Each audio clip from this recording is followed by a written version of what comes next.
Njeri që beson tek digniteti I tjetrit, ai dokument është alarm.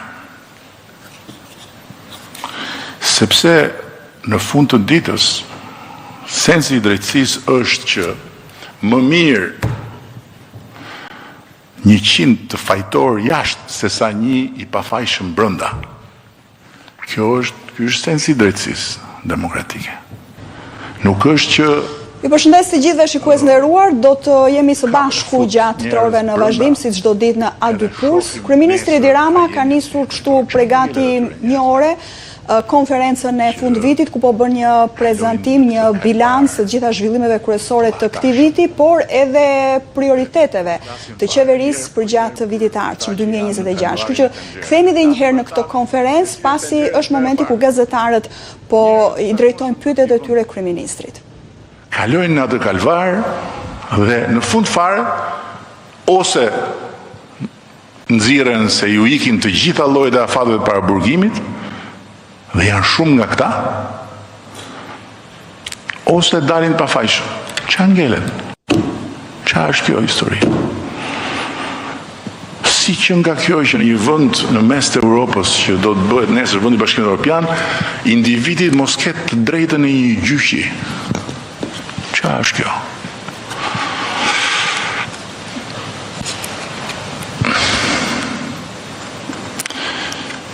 Dhe çfarë thot Këshilli I Evropës, nuk e them unë. Thot që në Shqipëri vendosen masa sigurimi ekstreme pa arsyetim të mirëfillt sepse duhen vendosur. Dhe përdoren rëndom, thot, shprehet përbën rrezik për prishje provash, përbën rrezik për ikje. Këto janë muhabete kot. Çdo lloj mase duhet argumentuar specifikisht, nuk është automatike. Që me që Muhamet Veliu është shefi I sektorit, atëherë ky mund të intimidoj varësit e vet, se është shef. Jo. Do të thuash konkretisht për Muhamet Veliu. Çfarë provash ke ti, çfarë dyshimesh ke ti për këtë? Dhe nuk japin asnjë dhënë, fare zero, hiç. Pastaj vim tek graviteti I veprës.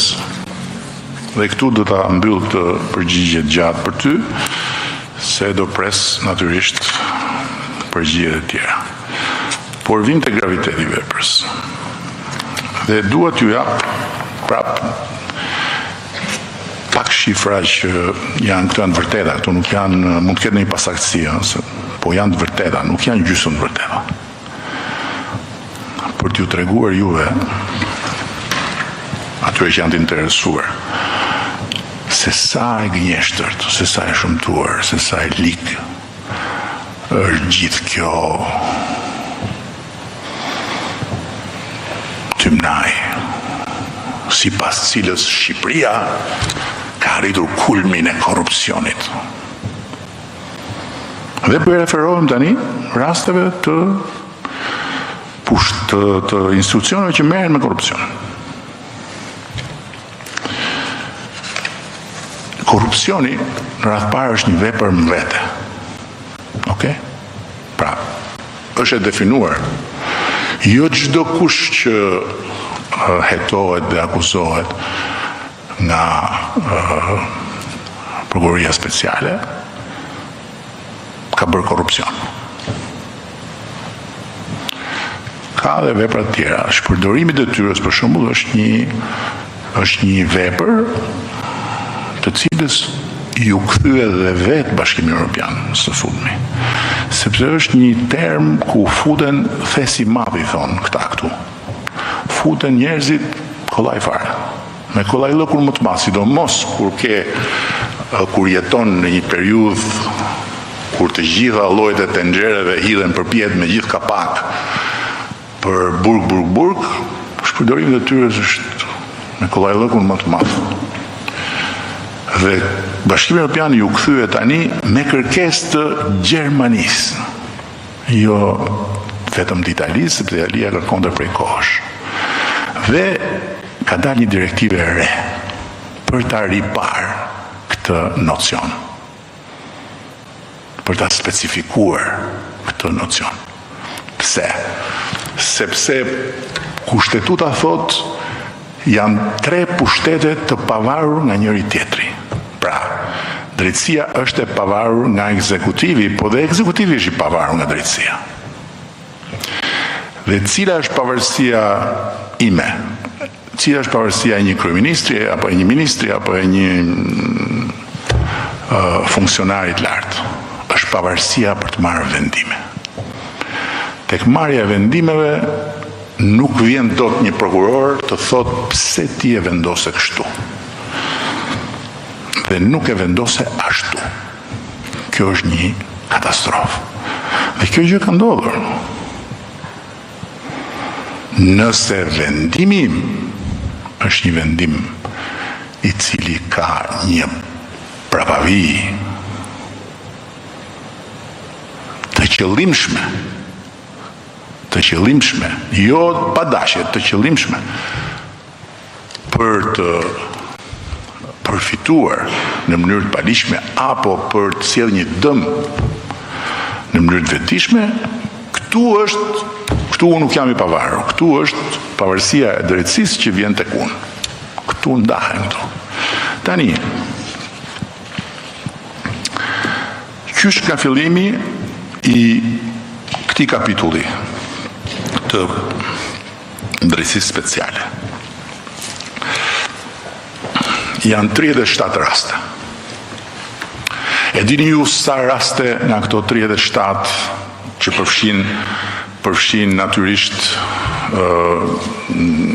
funksionarët nivele ndryshme. E dini ju sa raste nga këto 37 i përkasin viteve të mandatit parë e të mandatit dytë të kësaj qeverie, të kësaj magjorance.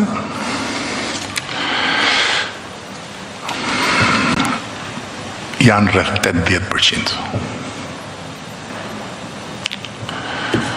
Në ndërkohë që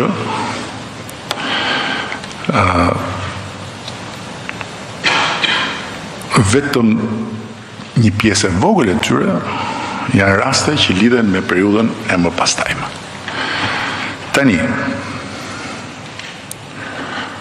në rastet për cilat po flasim, kemi nga të gjitha. Kemi për shembull dënim për prerje pylli të një kryetari bashkie. Ai sot e ka mbaruar dënimin dhe unë mund të flas për të. Është një dënim skandalos.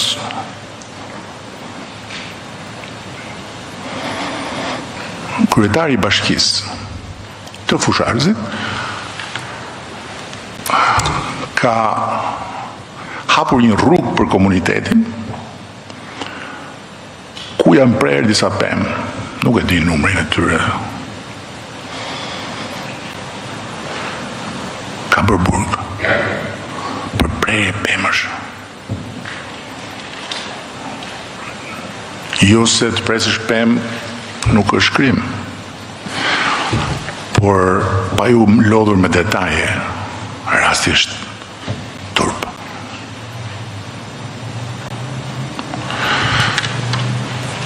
Ka dhe raste të tjera që nuk kanë lidhje me korrupsion fare as gjikundi dhe që hynë te këto raste. Dhe nuk po duhet i komentoj. Ka dhe raste të tjera që lidhen me pabarazin tender.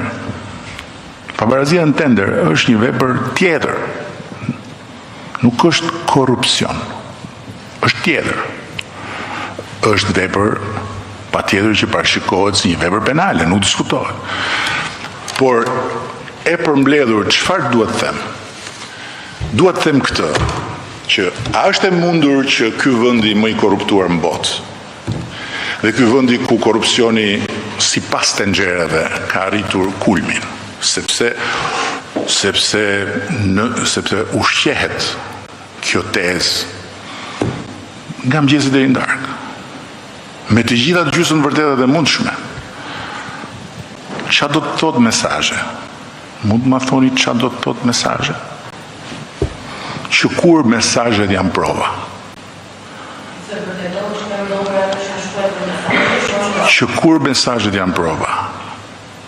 Dhe që kur mesazhet janë ushqim për mediat? Dhe që kur bi bazë mesazhesh bëhen gjyqe, si në kohën e gjuetive të shtrigave që ngrihet tura druve, se ky i tha atij ashtu dhe ai i tha atij tjetrit ashtu, që kur? Patjetër që mesazhet dhe çdo gjë tjetër që lidhet me kush tha çfarë tha janë pjesë e një procesi, nuk diskutohet, nuk përjashtoj unë këtë. Por parafytyroni vetëm kaq.